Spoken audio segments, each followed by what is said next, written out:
Incoming transmission standby. Welcome to the Nod News Network. Calls were renewed to declassify findings from the 1980s Duchesne Commission after a former Waffen SS soldier was applauded in Parliament. The Canadian government is looking again at the contentious issue of the classified sections of a 1980s report on former Nazi fighters then living in the country, according to Prime Minister Justin Trudeau. It follows the scandal around a standing ovation given to a Ukrainian Waffen SS veteran in the country's parliament.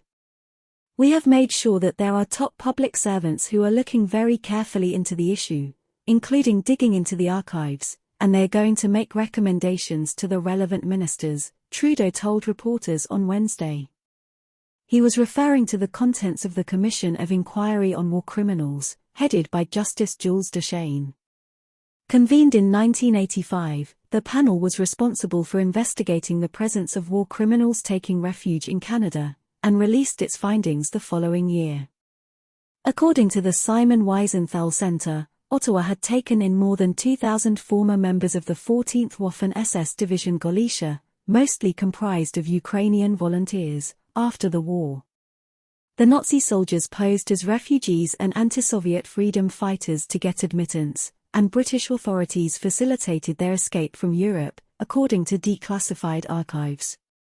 The Duchesne Commission, which investigated over 800 individuals, made a controversial decision that veterans of the Nazi unit should not be indicted as a group. This stands in contrast to the Nuremberg trials, which declared the entire SS organization criminal.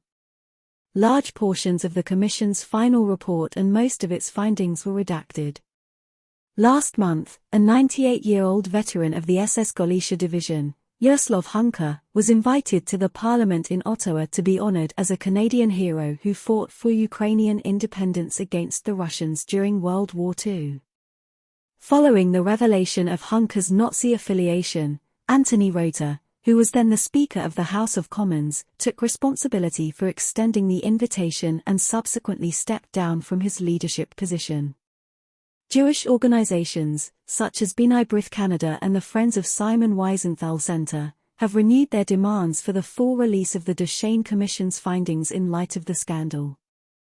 Quebec Liberal MP Anthony Housefather, who is Jewish, said that while the government didn't want to bring pain to Eastern European communities, Canadians have to recognize we have a horrible past with Nazi war criminals. We opened our country to people after the war in a way that made it easier to come if you were a Nazi than if you were a Jew, he said.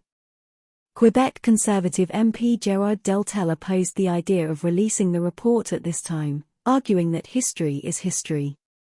However, he acknowledged that his late father, a World War II veteran, would probably be disturbed by the Hunka incident.